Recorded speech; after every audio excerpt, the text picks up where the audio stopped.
Aujourd'hui, on va prendre le temps d'expliquer quelque chose que des millions de personnes répètent sans vraiment comprendre le sens profond, l'expression « Fils de Dieu ».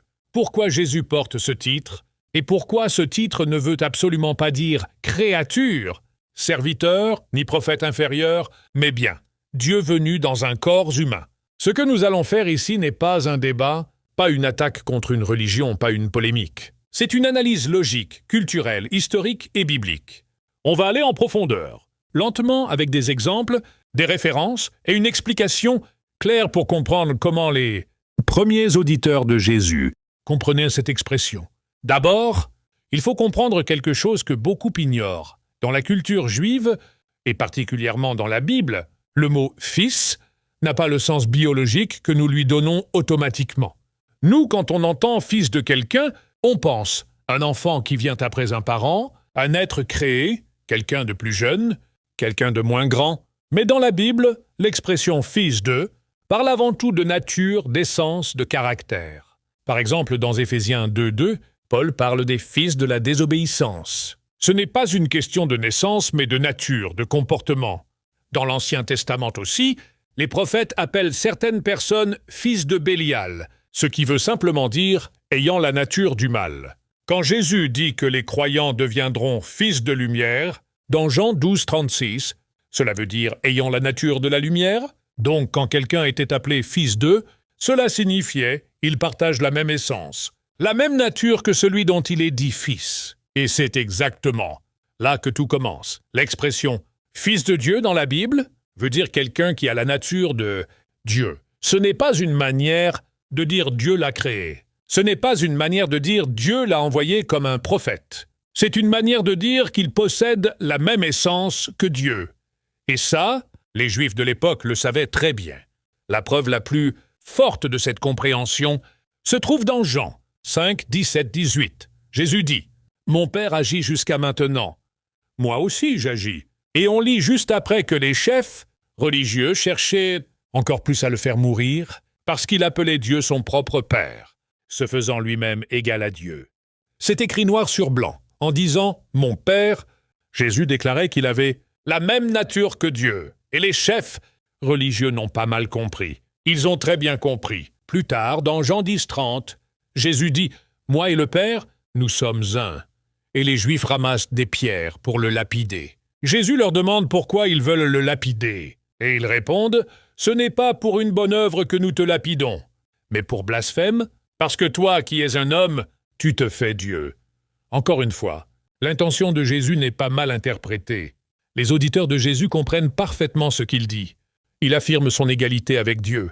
On peut ajouter encore un passage décisif. Jean 19:7. Lorsque Pilate veut libérer Jésus, les chefs religieux disent « Nous avons une loi, et selon cette loi, il doit mourir parce qu'il s'est fait fils de Dieu. » Là, c'est clair, être fils de Dieu n'était pas un titre symbolique. C'était, dans leur compréhension, une affirmation de divinité. Mais pour bien comprendre pourquoi c'était perçu ainsi, il faut regarder comment l'Ancien Testament présente Dieu. Contrairement à ce que beaucoup pensent, l'idée que Dieu peut prendre forme humaine n'a pas commencé avec Jésus. Dans Genèse 18, Dieu apparaît à Abraham sous la forme de 3 hommes. Abraham leur parle, les appelle Seigneur, et le texte dit explicitement que c'était Dieu. Dans Genèse 32, Jacob lutte avec un homme. Mais ce homme dit ensuite « Tu as lutté avec Dieu ». Et Jacob appelle cet endroit Péniel, « Car j'ai vu Dieu face à face ». Dans le livre de Daniel, au chapitre 3, le roi voit 4 personnes dans la fournaise, dont une semblable à un fils des dieux. Dans Exode 24:10, les anciens d'Israël voient littéralement le Dieu d'Israël sous une forme visible. Donc la notion de Dieu manifesté sous une apparence humaine existe déjà dans les Écritures, longtemps avant Jésus. Jésus ne crée pas une idée nouvelle. Il accomplit quelque chose que les Écritures avaient rendu possible. Mais là où Jésus va plus loin, c'est dans ses paroles. Aucun prophète n'a jamais dit ce que Jésus dit. Par exemple, dans Jean 8:58, Jésus déclare « Avant qu'Abraham fût, je suis ». Il ne dit pas « J'étais », il dit « Je suis ». Reprenant le nom divin révélé à Moïse dans Exode 3:14, « Je suis celui qui suis ». Et là encore, les Juifs prennent des pierres pour le tuer, car pour eux, il revendique le nom même de Dieu. Et ce n'est pas le seul passage. Dans Matthieu 14, 33, les disciples adorent Jésus après qu'il ait calmé la tempête. Dans Jean 20, 28, Thomas tombe à ses pieds après la résurrection et dit « Mon Seigneur et mon Dieu ». Et Jésus ne le corrige pas. Il accepte cette adoration, ce qui serait impossible pour un simple prophète, car dans la Bible, seul Dieu peut être adoré.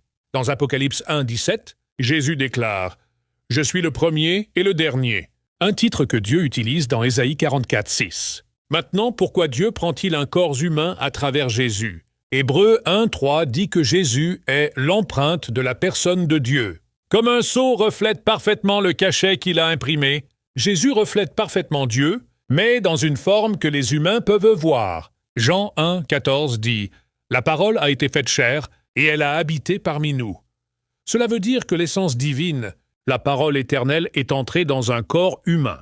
Pourquoi? Pour révéler Dieu de manière accessible. Parce qu'un Dieu invisible, pur esprit, infini, est impossible à saisir par un cerveau humain limité. Alors Dieu se présente dans une forme compréhensible, un corps humain, avec une voix humaine, un visage humain, des gestes humains, mais la nature intérieure reste divine. C'est comme mettre l'océan dans un récipient. La forme change, mais l'essence reste la même. Et quand on combine tout cela, on comprend que l'expression « Fils de Dieu » n'est pas un titre inférieur, mais une révélation. Dieu venu vivre l'expérience humaine. Dans Colossiens 2, 9, Paul dit « En Jésus habite corporellement toute la plénitude de la divinité. » Pas une partie. Pas un reflet. Pas un morceau. Toute la plénitude. Ce verset seul résume tout. On pourrait encore citer Hébreux 1, 8, où Dieu, en parlant de Jésus, dit « Ton trône, ô Dieu, est éternel. » Là, c'est Dieu le Père qui appelle le Fils Dieu. Dans Philippiens 2, 6, il est écrit que Jésus, existant en forme de Dieu, n'a pas regardé comme une proie à arracher d'être égal à Dieu. Jésus est égal à Dieu par nature, mais il accepte un rôle humain pour accomplir une mission.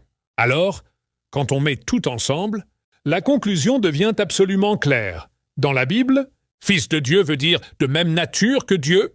Les auditeurs de Jésus l'ont compris comme une affirmation de divinité. L'Ancien Testament montre déjà Dieu apparaissant sous forme humaine. Jésus parle, agit, pardonne, guérit et accepte l'adoration, comme Dieu. Et la Bible déclare que la plénitude de Dieu habite en lui. Donc, Fils de Dieu signifie littéralement Dieu dans un corps humain. Voilà, pas de débat, pas de polémique. Juste une explication longue, claire, logique, basée sur les Écritures et sur la culture de l'époque. La prochaine fois que quelqu'un entend ce titre, il saura que cela va bien plus loin qu'un simple symbole. C'est une déclaration de nature divine.